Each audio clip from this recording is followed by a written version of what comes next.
evening, everyone. Hi. Hello. Good evening, everyone. Good evening. Excellent. How's everyone doing today? Great. That's excellent to hear that. Well, thank you so much for having me to speak here for the next 15 to 20 minutes. I'm honored to be here tonight. I'll be sharing with you a little bit about my story and also share with you some top 10 job search strategies. My goal is to help you also to differentiate top talent in this competitive marketplace here. Okay? Are you excited? Yeah. Excellent. So before we get started, I'll share with you a little bit about my background, my story, so you know where I'm coming from. Actually, first of all, I'm curious to know in the audience group, how many of you are graduating this year? A few of you here? Okay. How many of you were born and raised, were born outside Canada? All right. And the other from Canada or? No? From where? What? Pardon? Thailand? China? Okay. Excellent. Excellent. Great. Well, thank you. I just want to get a sense of who you are as well. So let me share with you a little bit of my story, and then I'll share with you my top 10 job search strategies. So a little about myself. Just a snapshot of my overview. I moved here from Hong Kong all by myself when I was 16. I had to overcome the language barrier, culture shock, and my shyness as well. At that time, I took on like 4 part-time jobs, worked for a few years, and then started my own tutoring business.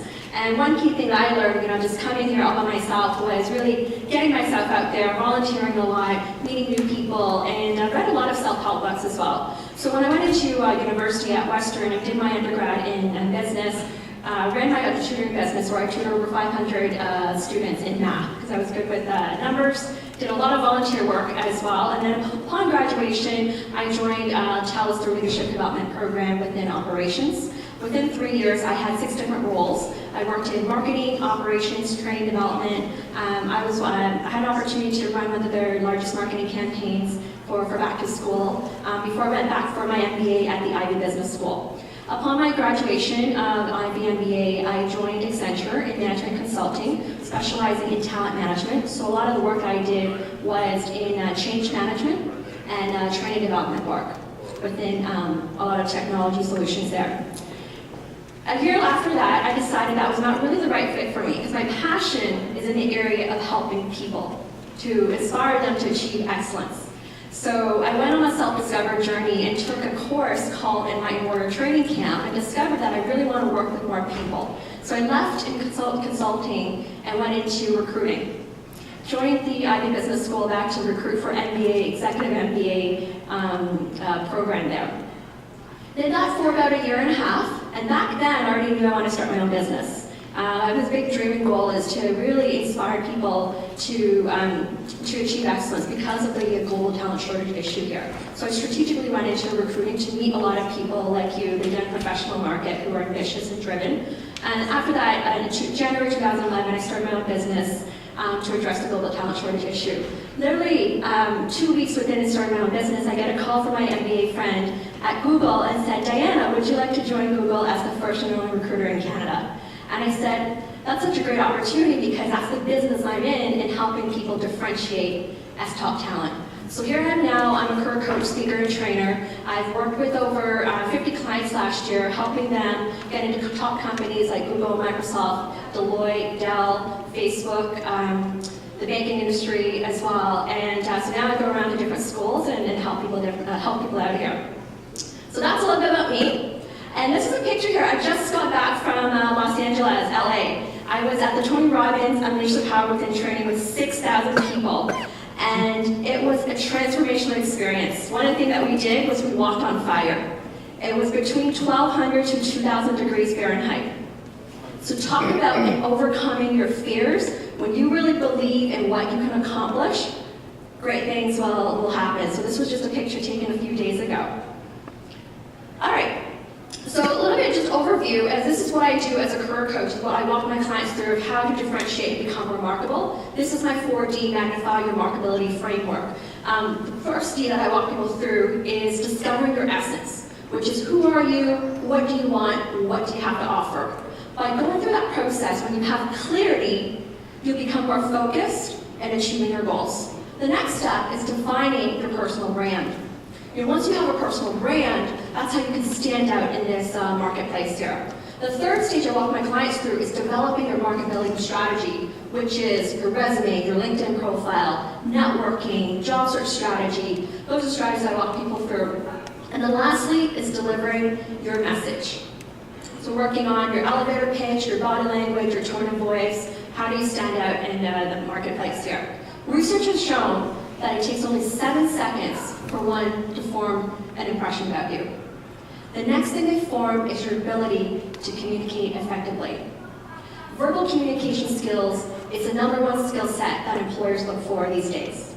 Number 2 is personal brand. So now I'm excited to share with you the top 10 job search strategies that I've used with my clients where they successfully get hired a lot faster. I work with a lot of clients where they've been unemployed for a year or 2 years, and I work with them and they get hired within a couple months. So here's the first one. Oh, actually, you guys all ready? Yeah. Yeah? Getting hired? All right.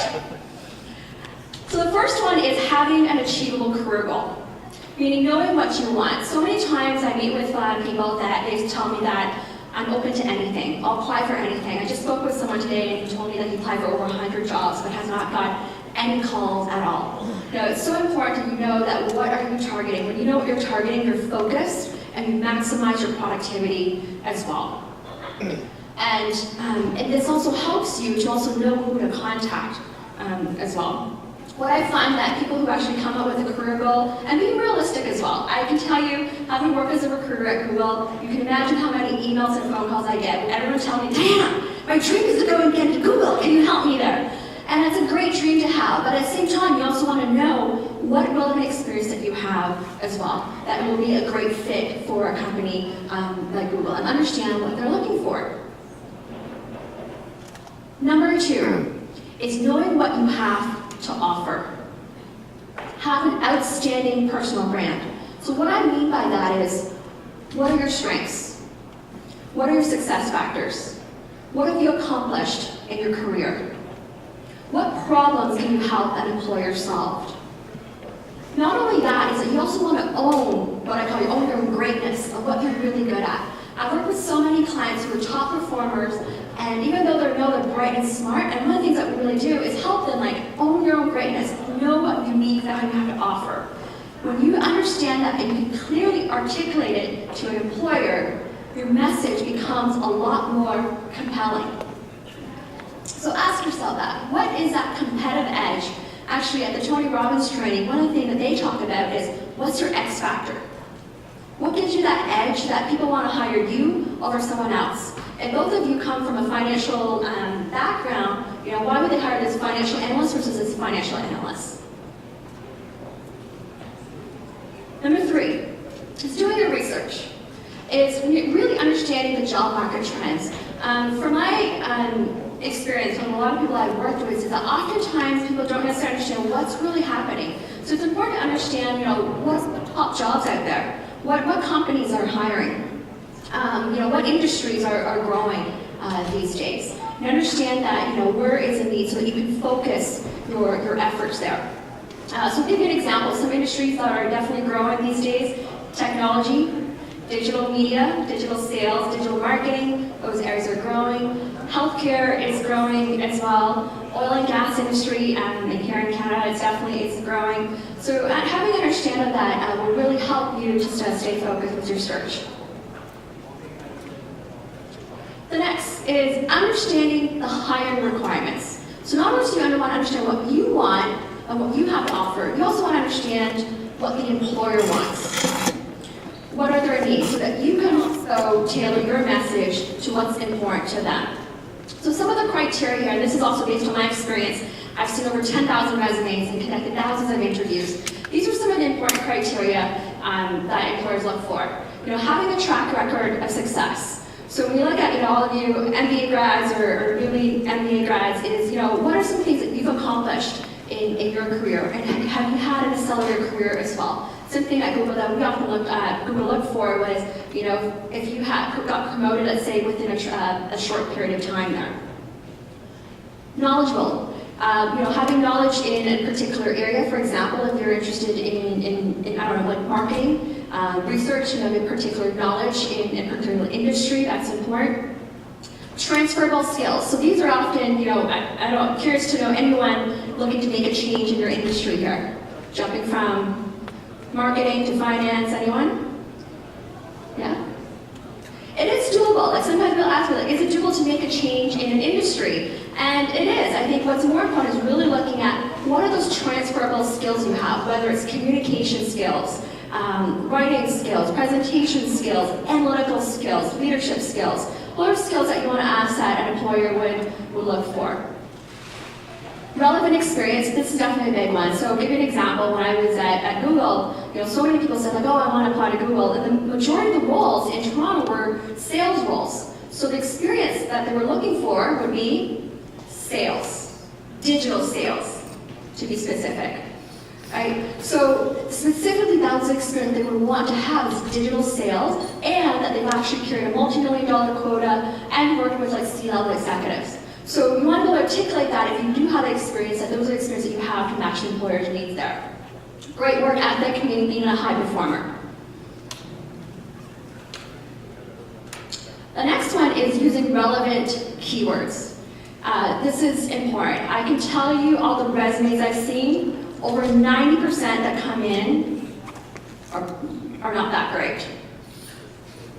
Meaning that there is room for improvement. Over 90% of resumes that come in that I see need some sort of work. And it's oftentimes missing this number one thing of having relevant keywords, meaning relevant experience, relevant knowledge. It's not matching. So I'll get to give you also as an example, why is this important? When you think about the jobs you apply online, right, the system will also go through a filter of what's the probability of the match, how likely is the match, right? So, when I worked at Google, I would see thousands of resumes, and, often the match is like 20%, 10%, really, really low. So that's already a clue that we would automatically reject already. So using those relevant keywords is important. And here I have an example. If you're applying for like a marketing role, I just did a search today, like what are some relevant keywords in a marketing industry? And this is pretty broad for marketing. So if you were to go into, let's say, market research, you probably want to have more analytical type of keywords that you want to use. Does this make sense? Yeah? And this is important. I can tell most of the time people don't have the relevant keywords of what an employer is looking for.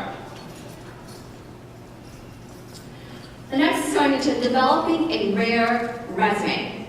Like I said earlier, that over 90% of the resumes aren't that great.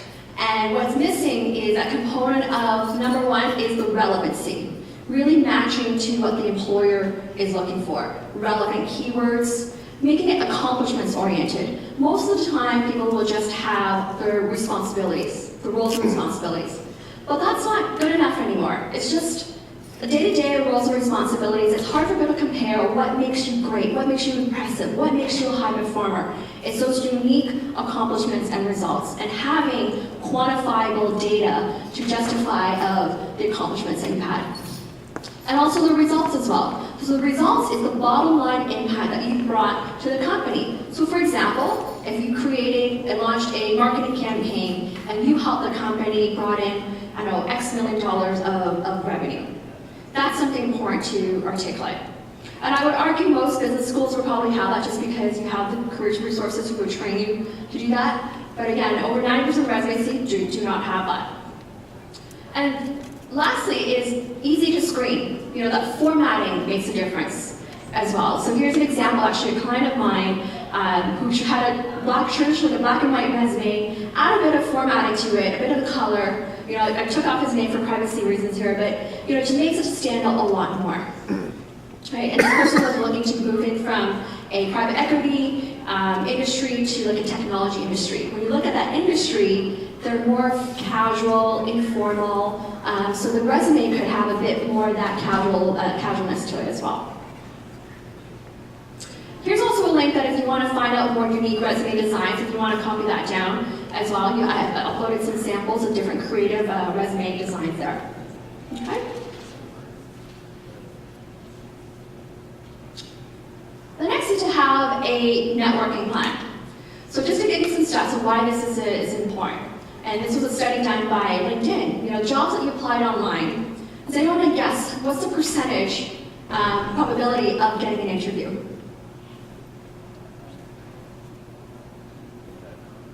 Anyone want to guess? 5%.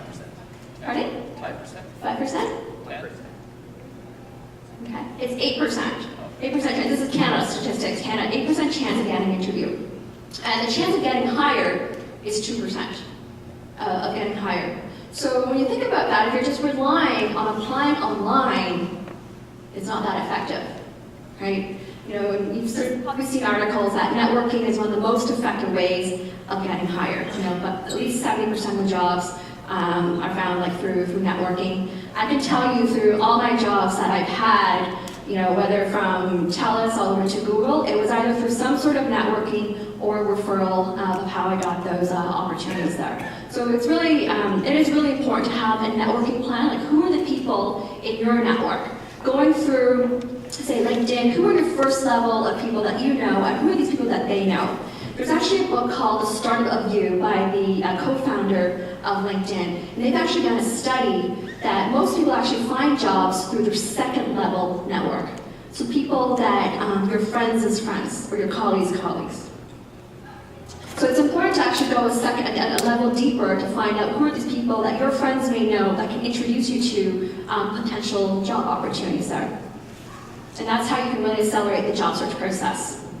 The other thing important to mention about is, I've heard so many times people tell me that networking is just something scary or they don't want to do, they feel that they're always salesy. And when you think about networking, it's about discovering what you can do for others, how you can help someone, it makes it a lot easier. So instead of thinking of the 4-letter word that you need to sell yourself, think of the 4-letter word of how you can help someone. You know, instead of thinking of the 5-letter word that you need to be making money from this, you know, relationship here, think about, you know, the 5-letter of how you can add value to someone. When you take it from that approach, it becomes a lot easier and a lot more comfortable in meeting someone. Next is mastering your introduction. You want to make a first impression a last impression. Right? You only have that 7 seconds to make that great impression. So you really want to know who you are, what you want, and what you have to offer to make it sound that it's interesting, inspiring, and impressive. So I challenge you to all also have a very clear, concise, and compelling message in a 20-second elevator pitch. And practice this with your peers as well and to get feedback. This is often something that I work with my clients, because that's something, whether you're applying for a job, you're networking, talking to a recruiter, you're meeting someone on the street, you're always introducing yourself. So you want to have a very compelling message of what you have to offer. Having an optimized LinkedIn profile. How many of you here are on LinkedIn? Not everyone yet. Okay. Have a LinkedIn profile. Over 90% of the Fortune 500 companies recruiters use LinkedIn for recruiting these days. So if you're not on it, you know that's a disadvantage there.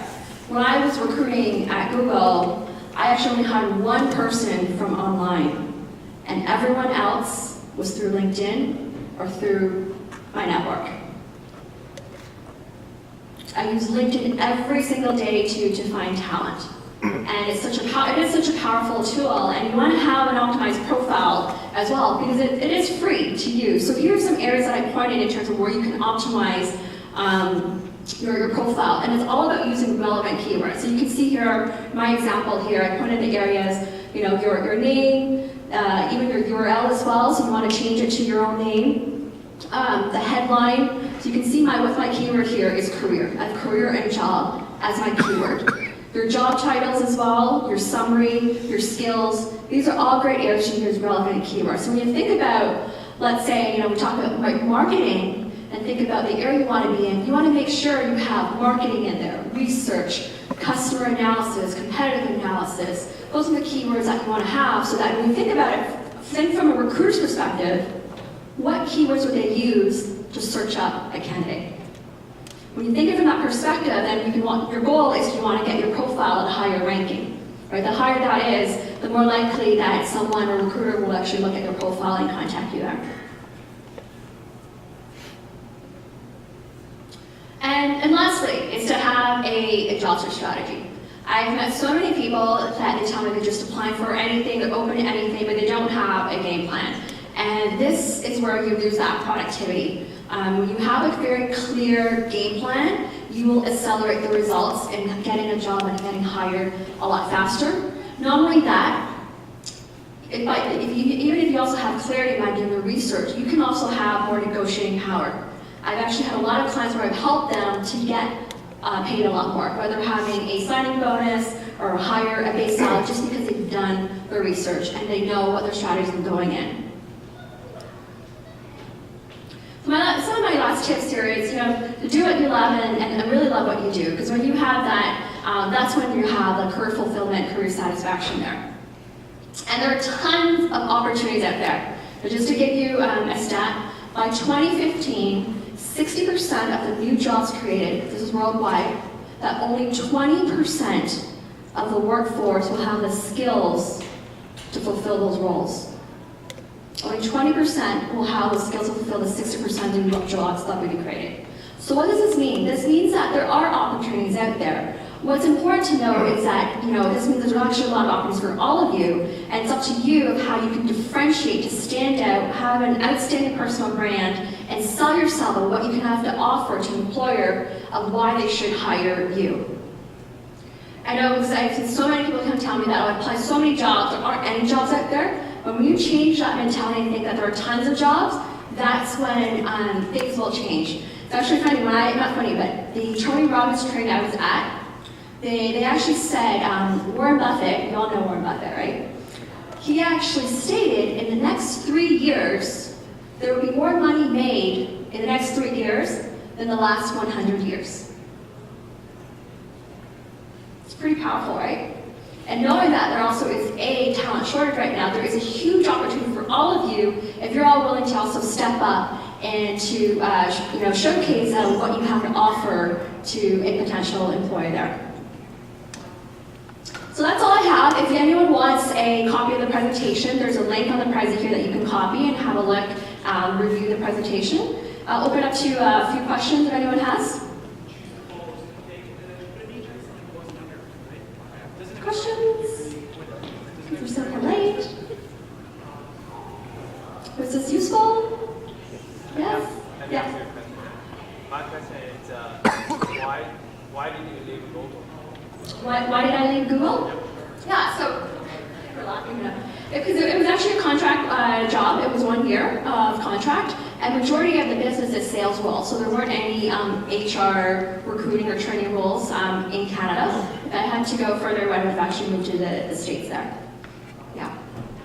And plus, I'm so excited about running my own business as well, really be able to meet more people and really changing lives as well. Yeah.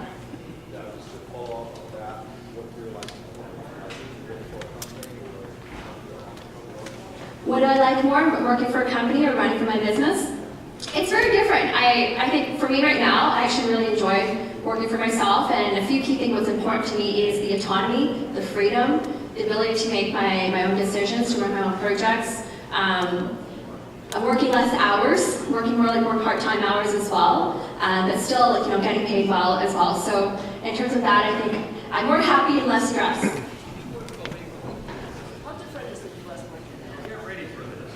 How different it is? US would be tougher for sure, I would say, and there's a lot more people unemployed. Actually, I've actually seen a lot more career coaches down in the US than here, so US is definitely a lot tougher these days. It's interesting, when I was down at that training with 6,000 people, they asked how many entrepreneurs were in the room. At least 80% of the people raised their hand. And so what it's showing is that people who got laid off, they can't find a job, they all go into running their own business. Yeah. There's actually also a big trend right now with more women running online businesses really successfully as well.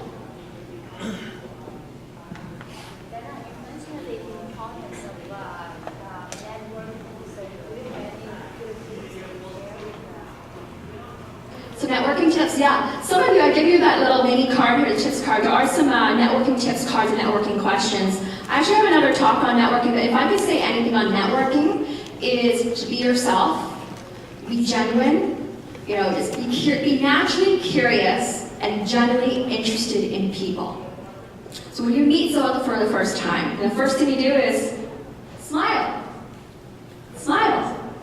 Give that eye contact. Give a firm handshake. Those are the basic things that I would say not enough people do. That's one. And next is really that curiosity is asking questions, showing that you care about them.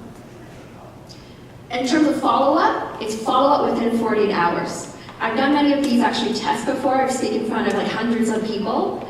Less than 5% of people will actually take the time to follow and write an email. So when you are in that 5%, imagine that how you can stand out. And I'll give you an example. These are some true stories within my network of students that I've met into speaking. A couple of years ago, I spoke in front of about 200 students at Ryerson. A few people followed up, and this one particular student just really stood out, stayed in touch with me throughout the entire year, and when it came to summer, he said he was looking for a summer job. And he told me he was interested in recruiting. And I said, well, that's the background I come from. Let me introduce you to some people. I connected him with a recruiter whom I just met on LinkedIn, never met in my life. And this recruiter met with him for coffee. He really liked him. He referred him to his former boss at the old recruiting agency he worked at. They'd never hired interns before. But this old boss really, really liked this person and decided that wanted to create the first ever internship, which they did. 4 months later, decided to make a full-time offer for him. These stories do happen, and I have seen that. I have another person who actually was someone was actually a first-year student at Schulich. And typically, big companies don't hire first or second-year interns, right? And we talked about the importance of networking and attending these fairs, and I stayed in touch with the recruiter. And then this January, they hired the first ever youngest intern for L'Oreal in digital marketing. So it is absolutely important. It does work. Yeah. I'd like to know your stance on cold call networking. Cold call networking? Without a referral from somebody you already know. Yeah. In terms of how effective it is? Yeah. What your stance is. Yeah, I think so. It depends on how. It's all about how you approach it. When you say cold calling, and all that, because I get so many of that as well. Cold calling. What I would say emails, phone calls. People just phoning me as well. What's important, I think, the people that really stand out is that they are coming from an angle that it's not looking that they're desperate. That they're showing, giving them a bit of background on who they are, what are they excited about life, what kind of impact that they want to make, and why they want to connect with this person. Being genuine about it. And I probably wouldn't ask for the first time you're cold calling someone, you would ask for a job. I've seen that before. It's like, I'm looking for a job. Can you, tell me how to, that does not work. It's like relationship building. With cold calling, it's like, want to find out more about you or want to find out more about your career path. Can we have a quick call? So start from there, build that relationship, following up, just building that, maybe, sending some articles, then following up with a resume. Step by step that way. So try not to show all your cards at once and asking for that big goal that you have in mind. It works. I meet a lot of people on LinkedIn. I get a lot of new businesses on LinkedIn as well. So when I say cold calling, phone, I think these days most people probably use more emails these days versus phone. You can send them an email first and then follow with a phone call. Mm-hmm. Yes? My question is in regard to refreshing your network. Yes. How do you go about, how often do you follow up with something and can you really hold on to 100 people or more? And how do you refresh that information? That's a great question. How often to refresh your network? I think that you should always be meeting people, in my opinion, to expand the network. In terms of staying in touch, I think that's hard. I'm having that challenge as well, but I think that if you set a goal, let's say reach out to 5 people or 10 people every week to check in how they're doing, I think that's fine. I actually have some students right now, a lot of more undergrads, who's checking with me every 3 months or every 2 months to say hey, just want to wish you happy holidays.